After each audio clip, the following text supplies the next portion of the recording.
Ja, hallo liebe UF-User, wir sind jetzt hier auf der EA-Party am Strand und wir haben hier zwei spezielle Gäste von Uber Entertainment und wir werden diese jetzt mal interviewen. I'm Jon Mavor. I'm Bob Berry, the CEO. Okay, so what are you doing on GamesCom? We just came over here to really check it out because we know the German community is really hot on RTS games, and we thought that we should come over to GamesCom and meet some people and maybe see if we should have a booth here next year or how much we should be supporting GamesCom. And what's your decision? Well, I think it's trending positive. I don't know that we've made any final decisions. We have to kind of get back to the office and evaluate everything, but I definitely think we'd want to have a presence here, right? Yeah. What's your impression from GamesCom? It's gigantic. It's so big. It blew my mind. But I'm really excited about it. I mean, my primary reason for coming here was to meet the United Forums guys, because I heard they're pretty cool. Yeah. So, that's why I'm here. But, it's really hard for us to run a booth internationally. So we're going to try to figure out the logistics of that. And if we can make it work, I think we'll do it. It's a great show. We could help, of course, if you have any problems with that. So the convention center here is just massive, right? Yeah, I mean, what is it, Kolmis, they call it? Köln Messe? Okay. I was close. I was pretty close. Yeah. So lots of people there, of course, it's really crowded, but I think there are fewer people than in the last years, so... Wow. Yeah. I actually heard the opposite. I heard people say that there was more people. Yeah. Okay. But all I know is I saw a massive crowd with a huge line of people, and Bob was saying that we should give out copies of Planetary Annihilation in the line. I wish we thought of that earlier. Maybe we'll do some of that later. They go crazy if you have anything to give away. And yeah, the crowd comes and cheers.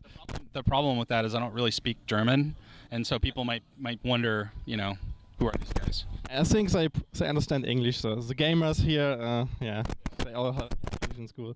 So, did you see any cool dressed people or cosplayers and anything that stick to your mind?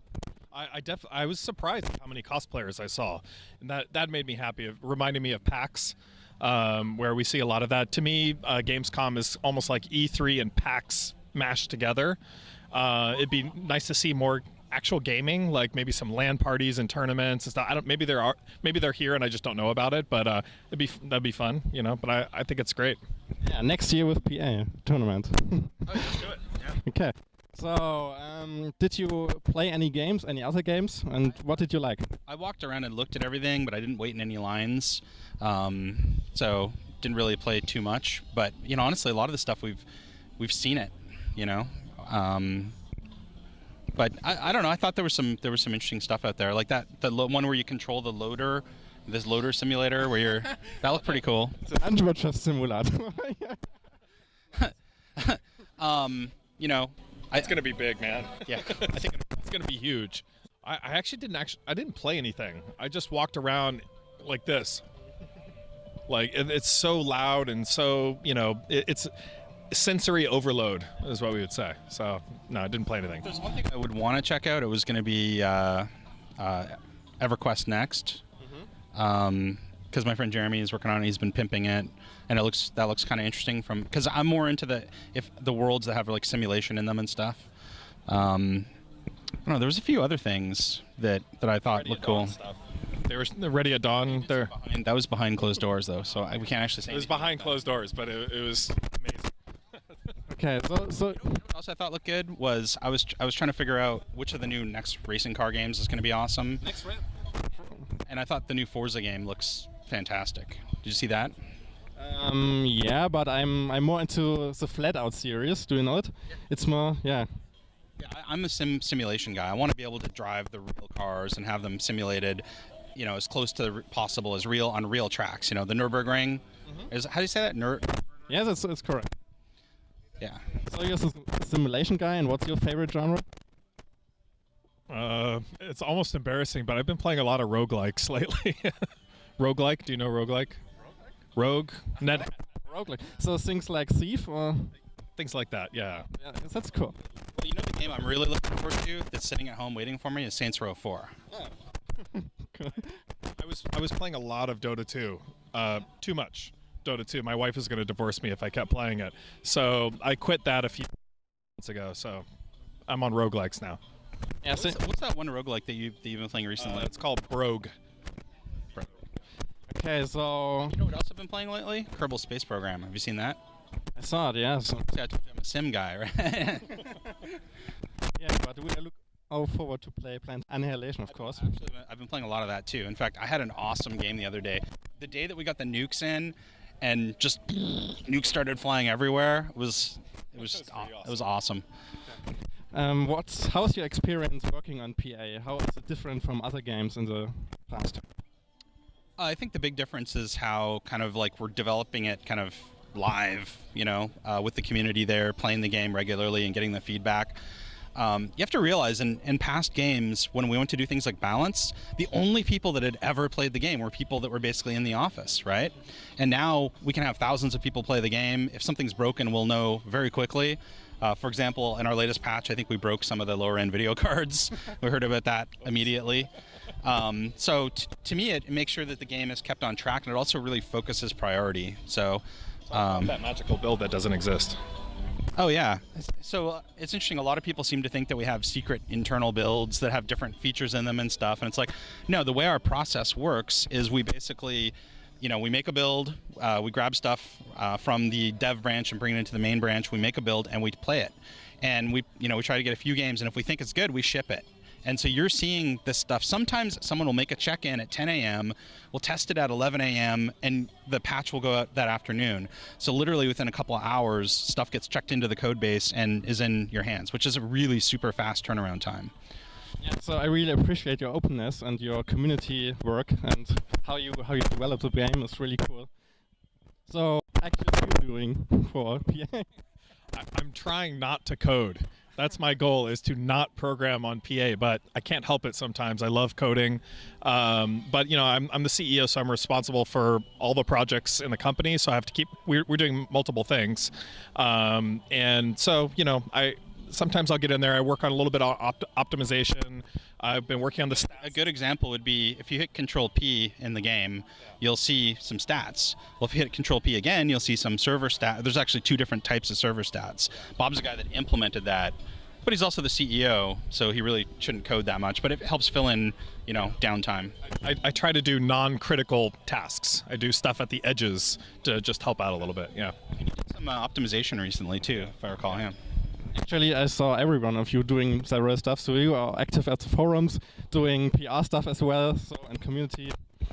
I do everything, right? I mean, this is kind of It's your project. It's my project. It was my brainchild, so, I'm the one whose ass is on the line at the end of the day to make sure that the game is good, and so I'm everywhere. I'm in the community, I'm in the game. I'm trying to code less.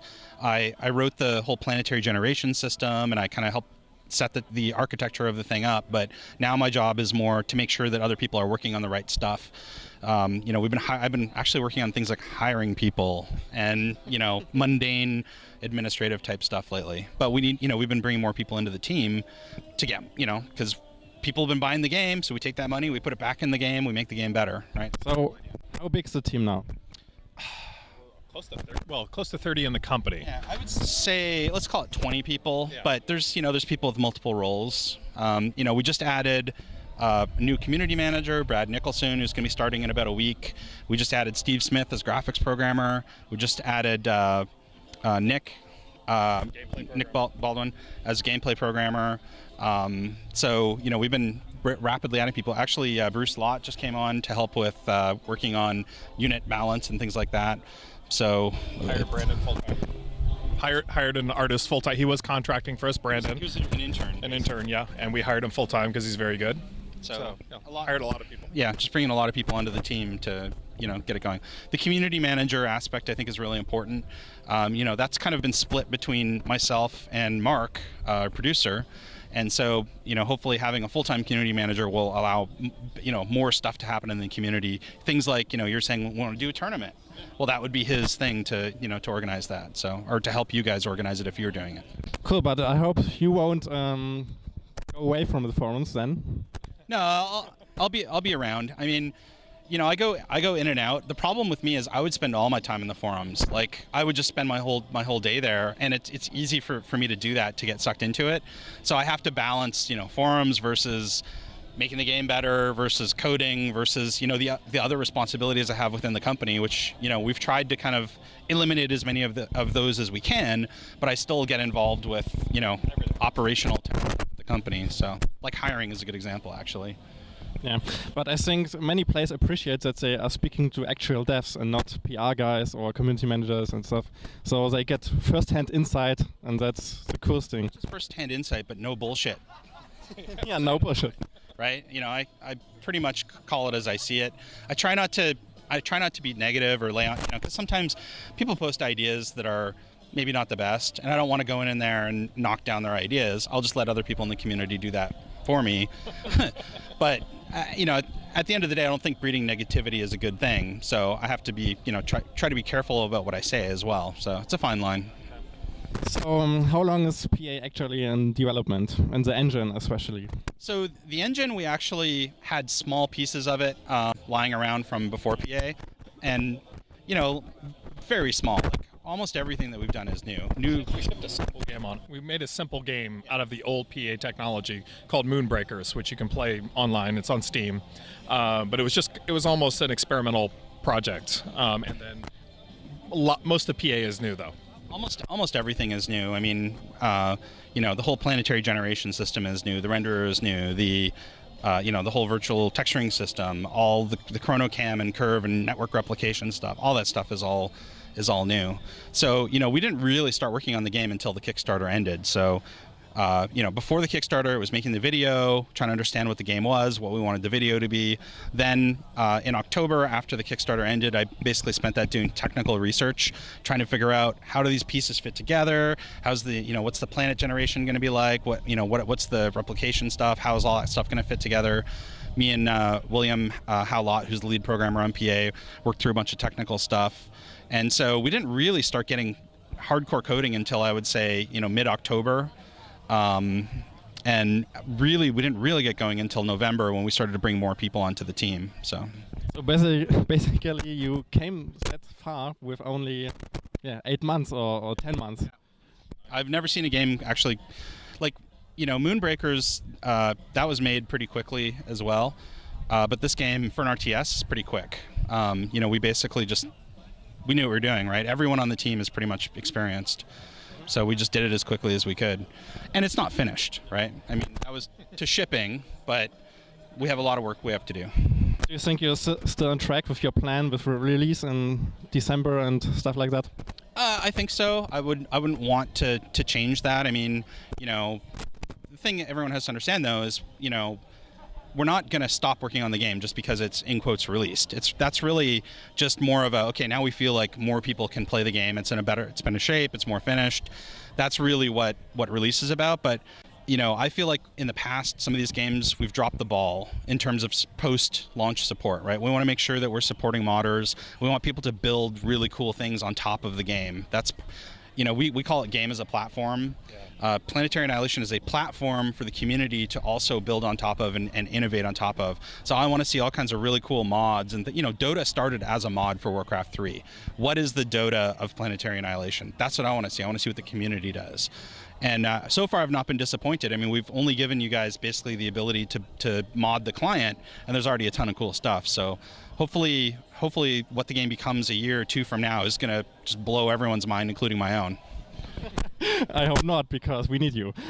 So the business model of free-to-play make post-launch support pretty easy. But how is it working with your retail business model? Because you say you want to support it several years maybe in the future, and do you feel that the buying people decline and you don't get revenues anymore? What's your plan for that? So the game is a platform, as we said. We're planning on making it so that if you make a really cool mod, we can actually put that in the game and sell it, and then the mod author will get some of the money. So we're hoping, and this is the same concept as Dota 2, right? That's their monetization model, is creating cosmetic stuff. But I want people to create more than cosmetic stuff. Imagine that your friend has a really cool idea for a single-player mission campaign that they want to do, and they want to sell that for $1 or something. We want to enable that kind of stuff. $10 would be better. If it was like just one single like cool map that you play through, maybe it's 99 cents. If it's a whole campaign, maybe it's more. If it's, imagine somebody does a whole unit set of their own design and they want to sell that. So, you know, monetization of the work the community does hopefully will be a long-term way for the community to sustain the game and make it so that it makes sense for us to work on it. You know, it's experimental. The games industry shifts constantly, so this is the current idea of how to make it work. If that doesn't work, we can always do things like DLC packs and stuff like that, but I would rather us be able to create more content and just make the game better and better, and then have the community kind of be able to monetize that. So and you know, we've done free-to-play before with Super Monday Night Combat, but for Planetary Annihilation, we didn't feel that that was an appropriate business model. I don't think it's what the fans want. The community doesn't want it. So we're trying to build something that they're going to embrace. And I think delivering a premium experience is a lot more in line with that. We can still do interesting stuff around the metagame, try to add value. And honestly, with making it a premium game, in some ways it makes it easier to deliver because you get more revenue up front, right? So we can continue to work on, put that money back into the game and create more content. But, you know, at the end of the day, the game is a platform, you know, where modders can create stuff. That's the ecosystem that we want to create and cultivate. Definitely looks cool, your plan, and I hope it will succeed. And yeah, so thank you for the interview. And yeah, last words. I just think it's great to be here at GamesCom, hanging out with people that care about games. It's our life. That's what we do. So. Yep, I enjoy being here. Thanks for the interview, and let's go have some more beers. Let's have some beers. Thanks.